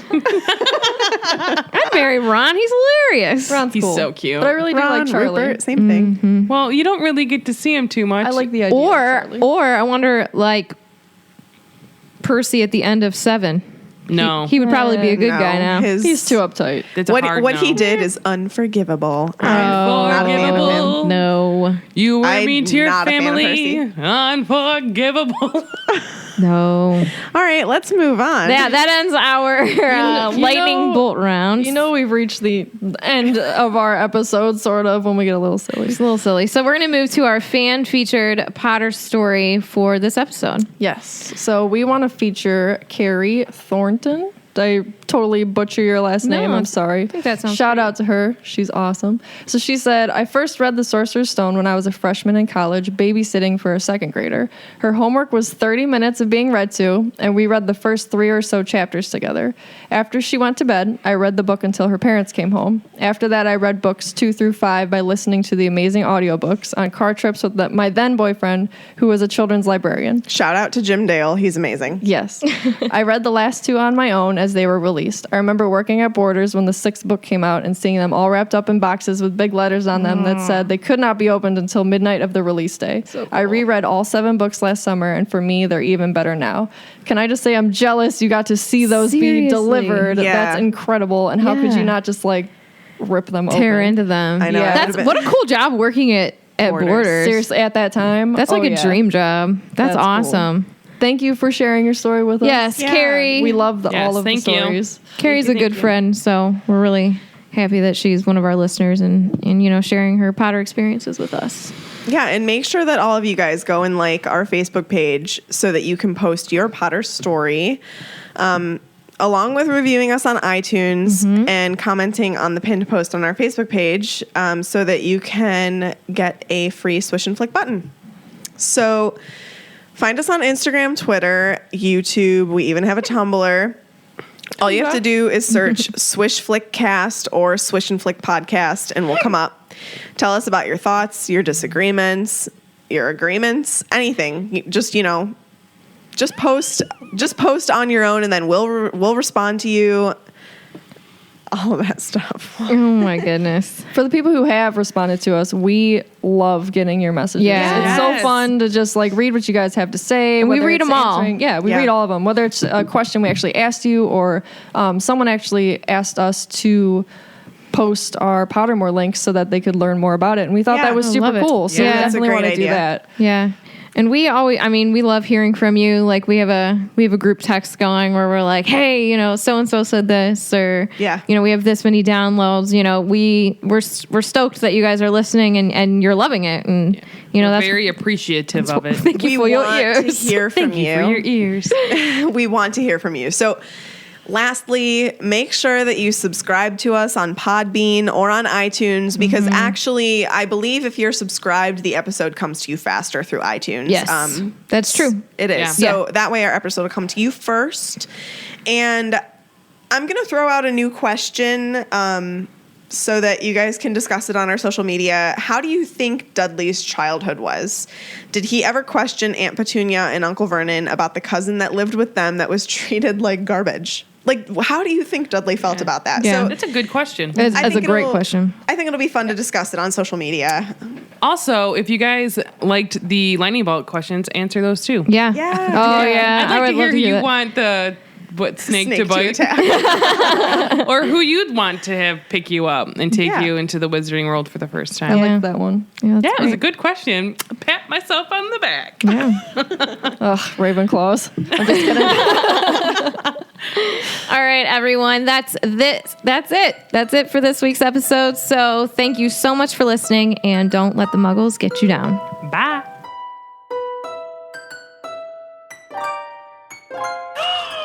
Amazing. Just my voice. I solemnly swear that I am up to no good. No, I solemnly swear that I'm up to no good.